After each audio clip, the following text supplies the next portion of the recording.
if you've ever, suddenly felt bloated after eating Hmm. or dealt with that mystery gas or just, pain after a meal you thought was totally fine, you're definitely not alone. Oh, absolutely. So many people struggle with that. Yeah, and living with that kind of digestive upset, it's more than just physical, isn't it? It can mess with your social life, Hmm. your mood. It's draining. It really takes a toll. And when people look for answers, this term keeps popping up. The low FODMA diet. Sounds super technical, almost like you need a science degree. It does sound intimidating, yeah. So what are these FODMA things anyway? And who is this diet actually for? Is it something everyone should try? Today, we really want to cut through that confusion, our mission, clarify it all, and give you a clear picture of whether this approach might help you. Right. And FODMA, it's an acronym, stands for Fermentable Oligosaccharides, Disaccharides, Monosaccharides, and Polyols. Quite a mouthful. Definitely a mouthful. But let's break that down. Basically, think of them as certain types of short-chain carbohydrates. They're found in lots of common foods. The issue for sensitive people is that these carbs aren't absorbed well in the small intestine. So they travel down to the large intestine, where gut bacteria have a field day. They ferment them really quickly. This produces gas. Plus, these carbs draw extra water into the gut. Okay. The double whammy. Exactly. Gas plus water equals bloating, pain, maybe diarrhea or constipation, those classic symptoms. Understanding that mechanism, why these specific carbs cause issues, that's the key to the whole diet. It's not anti-carb, it's anti these specific poorly absorbed carbs for certain people. Okay, so we've got the what, fermentable carbs causing trouble. But let's unpack the who. Who should actually be considering this pretty major dietary shift? Is it just a wellness trend or is it more specific? Oh, it's definitely specific. This isn't a general health fad. The low FODMAP diet is mainly a diagnostic tool and a therapy for diagnosed medical conditions, the Right. number one group. People diagnosed with Irritable Bowel Syndrome, IBS. And here's the thing, for IBS folks, research shows up to 75% get significant relief using this diet. It's often the first dietary approach doctors recommend. Wow, 75% is huge. It is. Beyond IBS, maybe people with other functional gut disorders or just persistent symptoms doctors haven't pinned down yet. Sometimes it's used for SIBO small intestinal bacterial overgrowth or even IBD like Crohn's or colitis. But, and this is really crucial, only under strict medical supervision. A gastroenterologist and a registered dietitian absolutely need to be involved there. So the bottom line is, talk to a professional first. Absolutely. Always. Before you even think about starting, you need that conversation with a doctor or a dietitian to see if it's right and safe for you. That makes sense. It's powerful for some, but not a free-for-all. So flipping that coin, who should definitely not be trying this? Where should we steer clear? Yeah, great question. Because it is restrictive, it's not for everyone. First off, definitely avoid it if you're just looking for quick weight loss. Right. Not a weight loss diet. Not at all. It wasn't designed for that. And cutting out healthy, high FODMAP foods can actually lead to missing out on important nutrients like fiber. Also, critically, don't do it if you haven't got a proper diagnosis. Why is that so important? Because gut symptoms can be tricky. They could be masking something more serious, like celiac disease or IBD needing specific treatment. Self-diagnosing and just jumping on this diet could delay getting the right help. Okay, that's a big one. Huge. Also, anyone with a history of eating disorders needs to be extremely cautious. The restrictive nature can be a major trigger, needs very careful professional support if used at all. Makes sense. And honestly, if you don't have chronic gut issues, there's no need. Many high FODMAP foods are actually really good for your gut microbiome. They're prebiotics. Cutting them out unnecessarily could potentially harm your gut health long term. So you could actually make things worse if you don't need it. Potentially, yes. And finally, children or anyone underweight or nutritionally vulnerable should only ever do this under close medical and dietetic supervision. Their needs are different. Got it. So specific conditions, doctors okay, needed, and Yeah. definitely not a forever diet, you said. It's more like a process, a journey with stages. Exactly. It's a process, not a permanent sentence. Think of it as information gathering. You're learning about your body. There are 3 distinct phases. Okay, walk us through. So phase 1 is the elimination phase. This usually lasts about 2 to 6 weeks. The goal here is simple. Strictly remove all high FODMAP foods. All of them. Sounds tough. It is restrictive, yeah. But the aim is to calm the gut, write down, get symptoms under control, and establish a baseline. You know, Dr. Sue Shepard, one of the researchers who developed the diet, basically said this phase gives the gut a break, lets it recover so people can feel relief before testing foods again. It's temporary, that's key. Okay, temporary relief. Then what? Then comes phase 2, the reintroduction phase or the challenge phase. This takes longer, maybe 6 to 8 weeks, sometimes more. And honestly, this is probably the most important part. Really? Why is that? Because this is where you figure things out. Once symptoms are settled, you start reintroducing FODMA groups one by one. So you might test lactose for a few days, see how you feel, then maybe fructose, then fructans from onions, then fructans from wheat, and so on. Like detective work. Exactly like detective work. You use small, controlled amounts and carefully track your symptoms. The goal isn't just yes or no, but finding out which FODMAs trigger you and, importantly, how much you can tolerate. Ah, so it's about finding your personal threshold. Precisely, your tolerance level. I heard a great story from an IBS sufferer, Mark T. He said the reintroduction was an eye-opener. Found out garlic was a definite no-go for him, but like a little bit of honey. Fine. A small apple. Also fine. It gave him control back, you know? That's powerful. Control's huge with gut issues. It really is. And Dr. Kate Andrews, another expert, stresses, don't rush this phase. Take your time. Really listen to your body. This phase empowers you. Okay, elimination, then reintroduction. What's phase 3? Phase 3 is the personalization phase, or maintenance. This is ongoing. You use everything you learned in phase 2 to build your long-term diet. So bringing foods back in. Yes. You include all the FODMAPs you discovered you can tolerate and the amounts you tolerate them, and you only limit your specific triggers. This personalized diet looks different for everyone. The goal is maximum variety and nutrition, minimal restriction. That makes so much more sense than just cutting things out forever. Because staying super strict long-term, that actually sounds problematic, right? Absolutely. It's a critical point. That strict elimination phase is not meant to be permanent. Staying on it long-term has real dangers. Like what? Well, first, nutritional deficiencies. Think about it. Onions, garlic, beans, whole grains, lots of fruits. These are packed with fiber, vitamins, minerals, prebiotics. Cut them all out forever. You risk missing key nutrients. Okay, makes sense. Second, you could be damaging your gut microbiome. Remember, FODMAs are fermentable. They feed your good gut bacteria. Starve those bacteria long-term by avoiding all FODMAs, and you could end up with a less diverse, less healthy gut environment.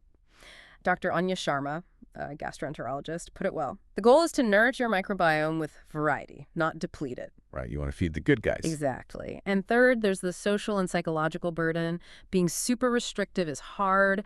It can make eating out stressful, lead to food anxiety, which isn't great for overall well-being either. Yeah, the stress alone can probably trigger symptoms for some people. Okay, so we know why we need to reintroduce. Yeah. But that initial elimination phase, it can still feel like, okay, what on earth can I eat? Let's give people some concrete examples. Maybe start with the avoid list first. Sure. During that initial elimination phase, the main high FODMA foods to avoid fall into those categories we mentioned. For oligosaccharides, that's mostly fructans and GOS. Think wheat, rye, onions, garlic. Those are big ones for many people. Also, beans, lentils, chickpeas, artichokes, Brussels sprouts. Okay, common stuff. Very common. Then disaccharides, which is mainly lactose. So regular milk, yogurt, soft cheeses like ricotta or cottage cheese, ice cream. Interestingly, hard cheeses like cheddar or Parmesan are usually okay because most lactose is removed. Good to know. For monosaccharides, the main one is excess fructose, found in apples, pears, mangoes, honey, agave, and high fructose corn syrup. Right. And lastly, polyols, sugar alcohols. Think stone fruits like peaches, plums, cherries, also cauliflower, mushrooms, and those artificial sweeteners in sugar-free gum and mints, sorbitol, mannitol, xylitol. Wow, okay. That list feels quite expensive when you lay it out. But it does, initially. It's not all about restriction, right? Let's flip it. What Mhm. can people enjoy? What's on the yes list during elimination? And you mentioned portions matter even here. Absolutely. Portions are key, but the yes list is actually pretty big, too. For Yeah. proteins, chicken, fish, eggs are great. Firm tofu and tempeh are good plant-based options. Yeah. Grains. Rice, white, or brown quinoa, oats, gluten-free breads, and pastas. Check labels, though. Yeah. Millet, cornmeal. All generally fine. Good variety there. Lots of vegetables, carrots, zucchini, spinach, bell peppers, any color. Green beans, cucumber, tomatoes, potatoes, radish. Even things like sweet potato or broccoli heads are okay, but in smaller specific portions. Bok choy, too. What about fruits? We lost apples and pears. Yeah, but you gain others. Unripe bananas are usually okay. Blueberries, oranges, grapes, strawberries, kiwi, pineapple, cantaloupe, honeydew. Raspberries are okay, too, but again, smaller portions. Citrus is generally good. Nice. Dairy. Lactose-free milk is the obvious swap.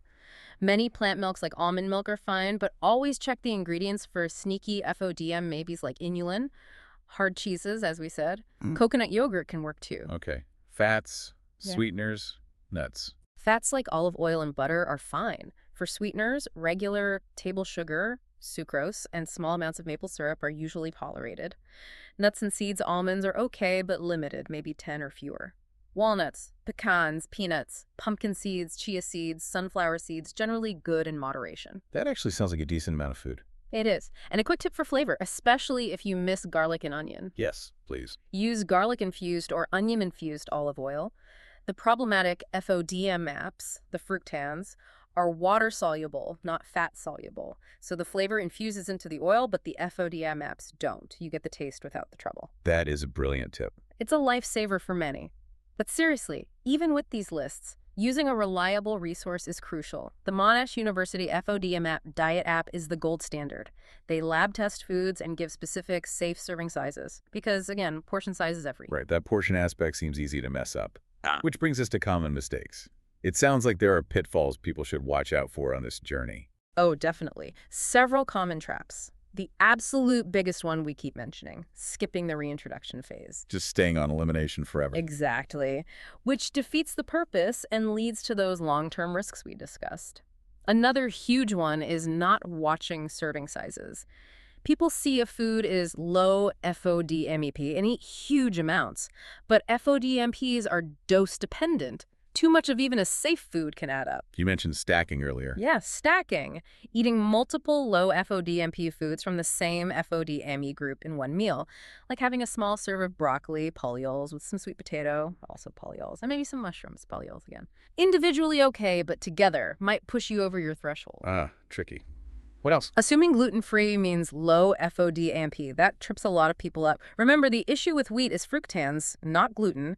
Many gluten-free products add high FODMAP ingredients like honey, inulin, or fruit concentrates for texture or sweetness. You have to read labels even on GF stuff. Absolutely. Which leads to not reading labels in general. Hidden FODMPs are everywhere. Sauces, dressings, processed meats, yogurts. Look for onion garlic powder, inulin, chicory root, fructose, honey. The sugar alcohol. Okay. Label detective needed. Definitely. Also, self-diagnosing, as we said. Get checked out properly first.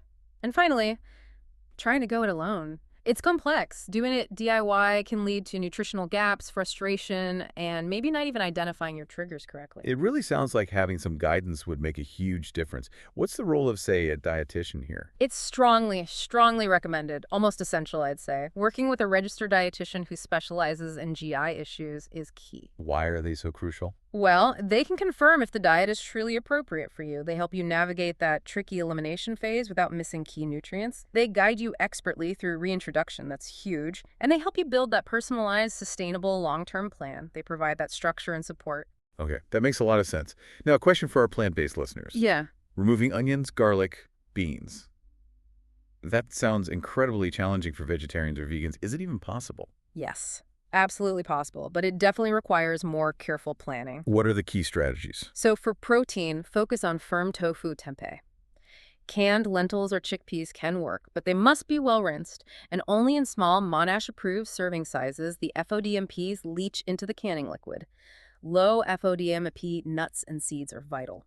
Peanuts, walnuts, pumpkin seeds, chia, quinoa and oats too. Okay, veggies and foods. Build meals around those safe options. Carrots, zucchini, bell peppers, spinach, tomatoes for fruits, strawberries, blueberries, oranges. And dairy alternatives. Lactose-free milks are fine if ovo-lacto-vegetarian. For vegans, specific plant milks like almond, check for no inulin, maybe oat milk, check additives. Again, a dietitian is super helpful here to ensure they're getting enough protein, iron, B12, etc. Got it. More planning needed, but doable with support. You mentioned the Monash app. Are there other key tools people find helpful? Yeah, the Monash University app is really the top one for food lists and serving sizes. FODMP Friendly is another certified app. And then general food and symptom tracking apps like Kara or Bowell can be really useful, especially during reintroduction, to help you connect what you eat with how you feel. Okay, great resources. So let's try and bring this all together. We've dug deep into the low FODMAP diet. The big takeaway seems to be It's a powerful diagnostic tool, a temporary process, not a forever restriction. Exactly. It's a structured journey for specific conditions, definitely not a lifestyle diet or a quick fix. And the goal is understanding your own body, finding those personal triggers to ultimately achieve, well, food freedom, right? Less pain, less anxiety. Precisely. The core benefit is identifying your triggers to get relief. But the ultimate aim, and we can't stress this enough, is to expand your diet again as much as possible, to nourish your gut microbiome with variety, feel confident eating, and reduce that food fear. It's about getting control back. You know, this whole process, this detailed detective work to figure out personal food triggers, it's a powerful reminder, isn't it? That our bodies are constantly sending us signals about what works and what doesn't. They really are. It makes me wonder, what other areas of our health, maybe beyond just diet, could benefit from that same kind of structured, observant approach, really tuning in to understand our individual needs on a deeper level? Something to think about. That's a great point. And the crucial first step for anyone listening who suspects FODMAPs might be playing a role in their symptoms, talk to your doctor. Talk to a registered dietitian. They are the experts who can guide you safely and effectively through this. Get the right diagnosis, get the right support. That ensures you get relief without compromising your nutrition or long-term health.